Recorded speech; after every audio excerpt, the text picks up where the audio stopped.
Alrighty. It's messed up again. Great.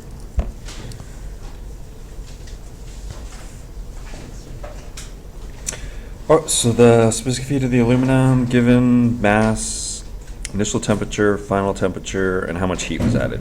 All right, so this one's pretty straightforward. What's the unit for our answer? What unit are we looking for? Calories. Calories. Okay, so I've got one thing up here with calories. And before we start the problem, we should look at the change in temperature, which is going to be what? 107. 107. So 110 minus 3. So we get 107 degrees Celsius. Okay. So 0.22 calories per gram degrees C. And now we need to get rid of the grams in the degrees C. I'll get rid of the degrees C by throwing 107 degrees up here and canceling that out. And then the grams is 75 grams. And then we can cancel that out. And then we just have calories. Let's see.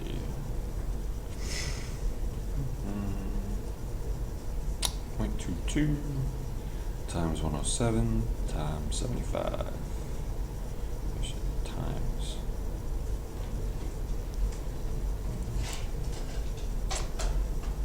1765 degrees. Oh, sorry, calories. Are we good with that? Okay. Sure. So for the sake of it again, since the Oh, sorry. It should be It'd be 1800.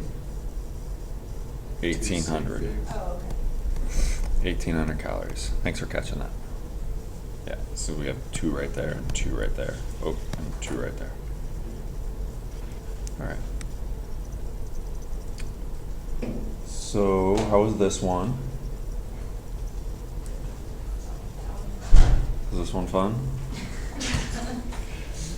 Okay, so the deal with this is a couple of things you have to think about when you're doing this problem. And then there's also, I don't know, I think it helps if you draw a picture. So I've got a little chunk of lead. I'm going to throw that chunk of lead into a thing of water. So when I'm done, I'm going to have a thing of water with a chunk of lead in it. So there's a couple of things, well, at least 2 things we could figure out from this, hopefully. So what happens to the lead's temperature?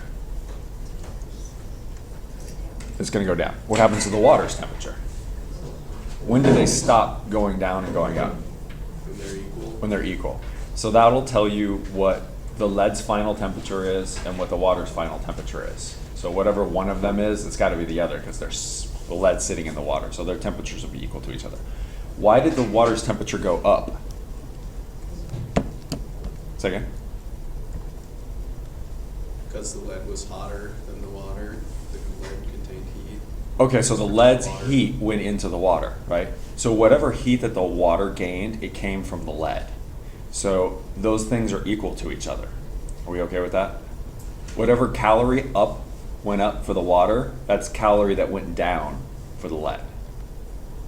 So those are the 2 things hopefully you could get by looking at that picture or thinking about the problem. So let's do a couple of things. The water starting temp and ending temp. So we could do, it's 11 degrees Celsius is the final temperature. And this is the final temperature for what? Sorry, this is the change in temperature, my bad.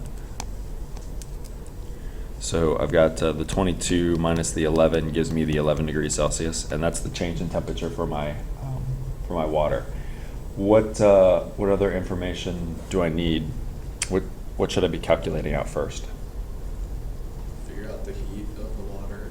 Now you can figure out how much heat that water gained because we know the mass of the water, the change in temperature of the water, and we know the specific heat of the water. So we need calories, and so that works out to be 1 calorie per gram degrees C because that's the specific heat for water. And then the change in temp would make 11 degrees C go there, and the mass of 175 grams there. So those guys all cancel out. And so I've got 11 times 175 times 1975. So I have 1925 calories, and I don't do anything with sig figs yet. Okay, so I know that the water gained 1925 calories. And now that I know that, what does that tell me? That the lead lost 1,925 calories. It's the exact same number, but it's negative 1925 calories for the lead's loss. That negative is important. Okay, so what am I actually looking for in this problem?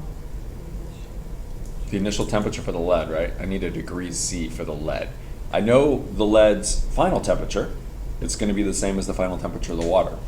So what I'm going to need to do is calculate the change in temperature. And so I didn't give it. What was lead's specific heat? Anybody? It's 0.038. 0.038. Okay, so I need degree C, so I'm going to go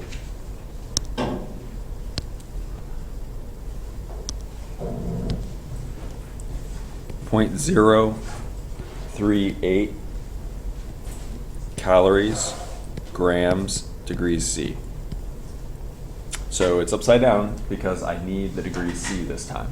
It's because I need to calculate that change. And what am I going to use to cancel out the grams and the calories?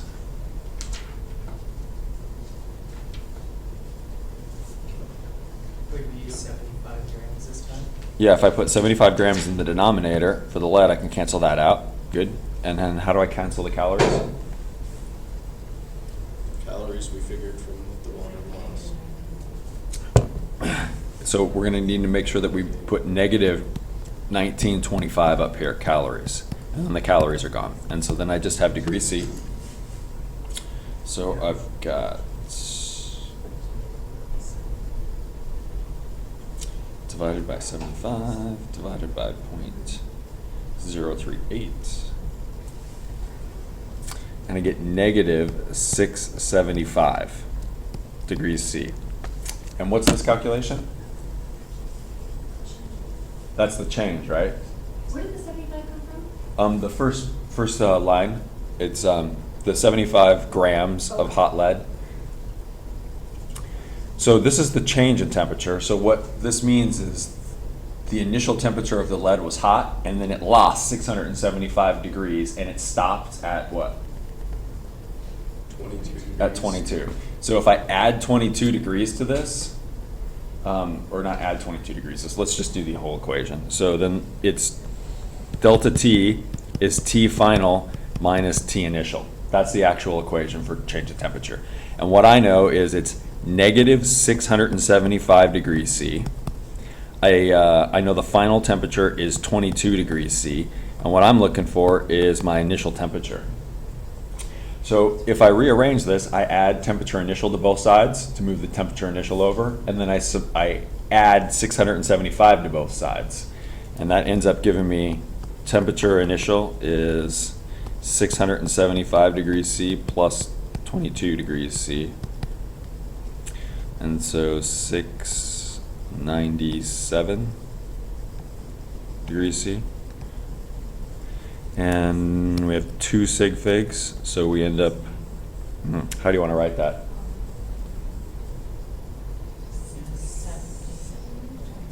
$697. How do we write that with 2 sig figs? Yeah, it's going to be hard. You can't write 700 because then the person doesn't know if, because you're trying to tell them that that middle zero is significant, but you can't writing it just, I can't put a decimal place after it because then that makes it 70. So then the only real way to do it would be 7.0 times 10 to the second degrees C. And that way the person knows that that 7 and that 0 are both significant figures. And that equals 700.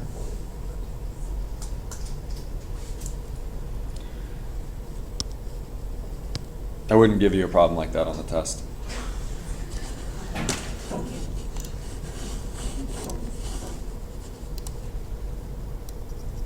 But homework, totally fair game.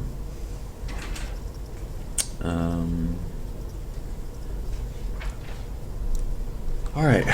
What makes both the Greek theory and Dalton's theory of the atom such a great move forward for science?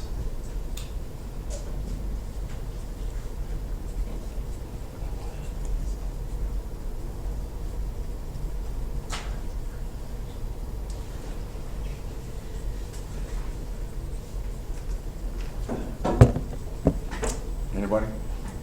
Anyone?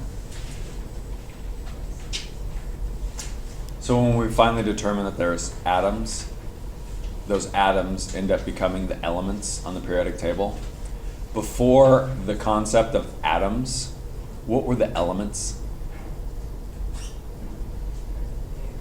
There we go.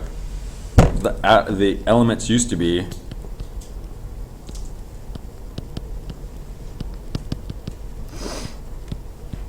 that everything in the universe or on the earth was composed of, I can't really see that, of earth, air, fire, and water. I'm sure you've seen like symbols or whatnot, or watched The Last Airbender or the Avatar cartoon or whatever it is you want to talk about. But could you see why people would think that if they're not educated in any way or have no concept? So even scientists were thinking this. This is what they were trying to do. You convert things from earth into air or fire into water or whatever. And once we determined that everything was atoms, then they knew what they were looking for. Before, they were trying to figure out ways to manipulate those four elements. Now they're trying to figure out ways to manipulate these little atom things. And once that was established, then science could start. So science can't start until you know what it is that you're studying. So that's really it right there.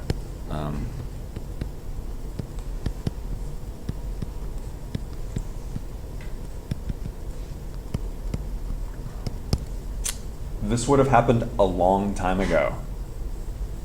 So most of the advancements in human culture have happened when?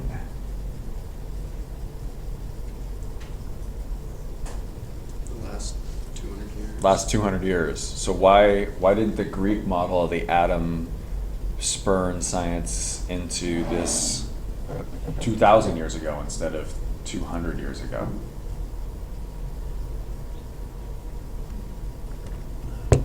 What was it about 200 years ago that's a lot different than it was 2,000 years ago? Electricity. There wasn't electricity then. Oh, well, I guess there sort of was, but not in the same way that we think about electricity today.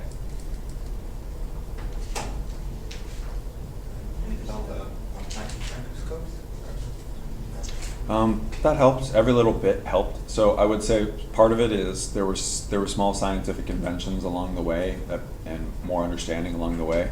But in reality, remember what we said about what happened to the Greek writing? What happened to those guys? Tormented, killed, all their stuff was burned. And who was doing that? Religious organizations, right? So in the last 2,000 years, there's been a little bit more religious freedom. And the most important part of all of this was democratic societies popped up. True democratic societies. So the United States formed about a little more than 200 years ago, right? That wasn't an insignificant thing. If you're in power and everything's going well for you, you don't really want change. So there was no reason, there was no impetus from the people with money to give other people money to make stuff happen.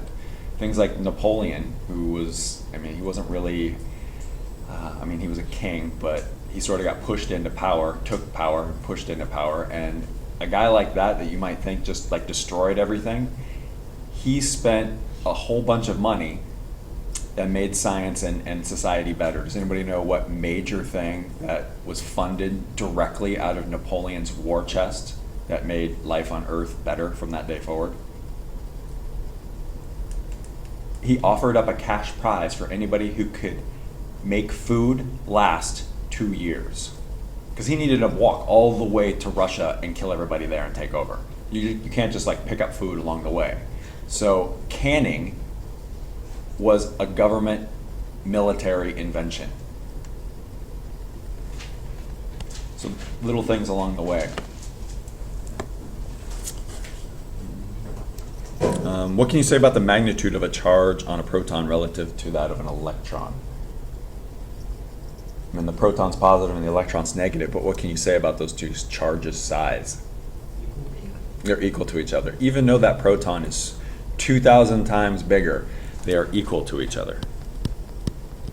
The negative of an electron exactly cancels out the positive on a proton. So what was Dalton's explanation to a chemical reaction?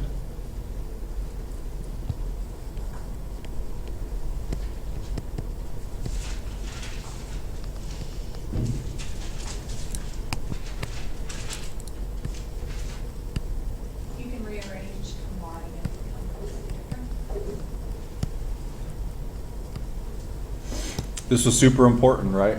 Combine, separate, and rearrange. All I'm doing with the atoms is moving them around, like making a bunch of different Lego structures. Nothing happens to the Legos. Nothing happens to the atoms. Every atom that you've eaten, or every atom that you've breathed in, or every atom that composes you used to be many, many, many, many, many other things. You were a tree, you were a bird, you were a piece of poop, you were all of these different things. You were a dead, dying, I don't know, Tyrannosaurus Rex. Every possible thing, all of those things were happening at one point to those atoms that are now composing you. That doesn't really sit well with most religion. Why is Dalton super happy to know that the chemical formula for water is H2O? I mean, he determined it, but we verified it a zillion times.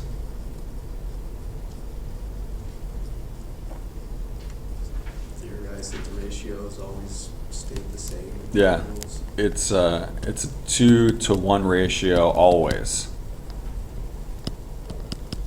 And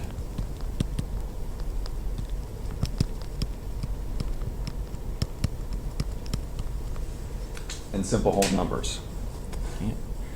So there isn't a half atom, quarter atom, 0.6789% of an atom. It's two whole atoms and then another whole atom, and that's what it always is. It's never anything different. If I change anything about the two H's and one O, it's not water anymore.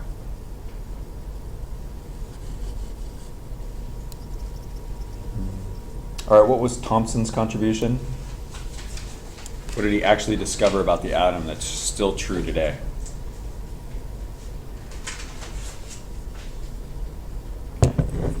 Don't say plum pudding, because that's not true. But his plum pudding model spawned 3 things that are still true. There's a positive, and there's a negative, and the negative can come off. The rest of the model incorrect. But those are pretty important aspects about the atom. And what was Rutherford's contribution? He proved that plum pudding model was not accurate. Okay, by proving what? Electronegativity. Say again? Electronegativity. No, definitely not. That wasn't for a while. And it definitely wasn't him. It was a guy from Condon.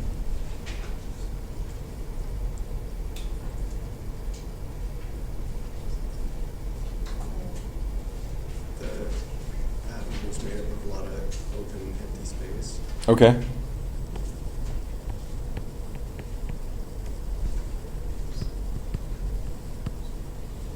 What else? The nucleus was a dense little center.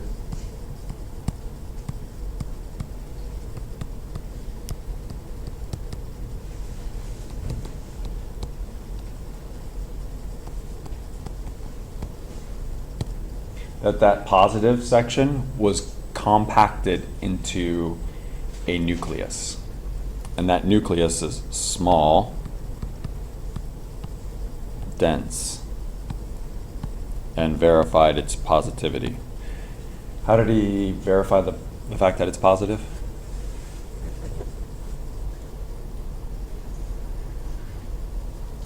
The radiation that they used was shooting alpha particles at the gold foil. and the alpha particles are positively charged. So when they hit something else that was positively charged, what do? They ricocheted off. If that nucleus was the negative part of the atom, what would have happened? It probably would have stuck.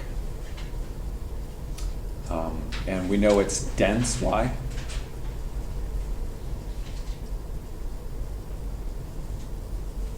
Because he shot the alpha particles at it, and instead of the alpha particles going through the nucleus, they would hit it and ricochet off the nucleus. And we know it's small because almost every time that they shot the alpha particles at the atoms, it just went on through. What you should not have up here is anything about plum pudding model. You shouldn't have anything up here about protons, because he didn't discover protons. He just determined that it was a nucleus. And what was Sadi's contribution? Did I write electron? That's he didn't. Or the answer to this is nothing. He didn't determine anything about the electron. So what question was I supposed to ask? I should have said, what did he discover about the atom? And what he discovered was that the nucleus is protons, not a chunk. It's not one big chunk of positiveness, it's a bunch of protons next to each other. And what was Chadwick's discovery? Neutrons. Does anybody have any idea what the neutrons might be used for? There are some fundamental forces of nature. Some of them are stronger than others. Some of them have incredible strength over distance, and some of them have incredible strength within an incredibly short distance. And the strongest of the fundamental forces is the nuclear force. You need a ridiculously strong force to oppose the other force that's happening inside of a nucleus. What if you're a gold nucleus and you have 79 protons in your nucleus? Do you think those 79 protons want to be sitting on top of each other in that unbelievably compact, small, dense nucleus? They're all positively charged, right? So for what they would like to do is spring apart from each other. So what's holding them together? The nuclear force is holding them together. So it's stronger than the electrical force that's pushing the protons away. So the neutrons, since they have no charge, what do you think that they're in there for? Spacing. If I'm a proton, do I want to sit directly on top of another proton? No. But if you shove a neutron in between me and the next proton, and then I'm held together by the nuclear force, I can handle it. So they're sort of in there as like buffers. It keeps the protons from actually sitting on top of each other. And what you'll notice is as you increase the number of protons, the number of neutrons goes up faster. So in 6 protons, you could have 6 neutrons, but when we're at 79 protons, we're at over 100 neutrons. So that number keeps going up to have more space filled in the middle in between the protons. And Bohr's contribution? What did Bohr do?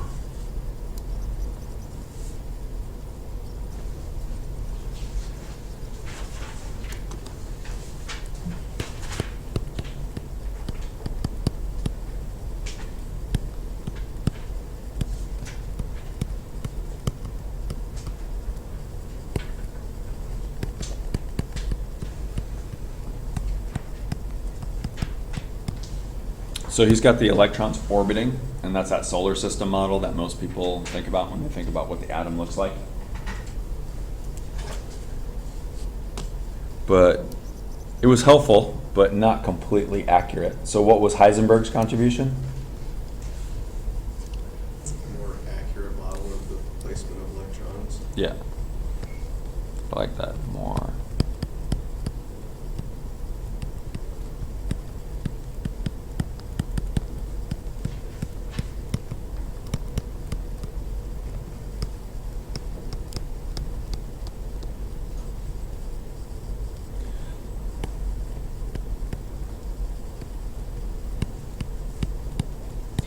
And he did that using mathematics and statistics.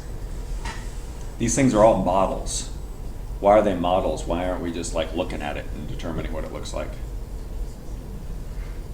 Electrons constantly. Which is also Heisenberg's description of the atom, right?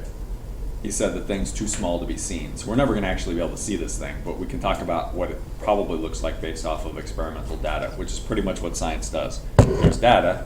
Why is this the way it is? And then somebody comes up with a theory. Most of them are too difficult to prove, especially at this level. And you might be like, oh, so it's a theory, it's not actually true. Well, gravity's just a theory. That doesn't make me want to not jump off a building. It still happens. All right, so how about this? Matter is mostly empty space. Can you defend that statement?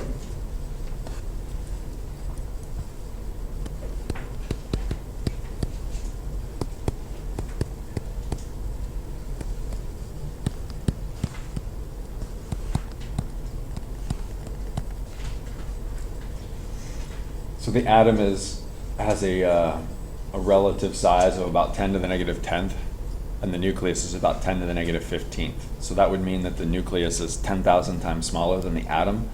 And since almost all of the mass is in the nucleus, that means mostly you're looking at a dot of mass in the middle and a bunch of empty space.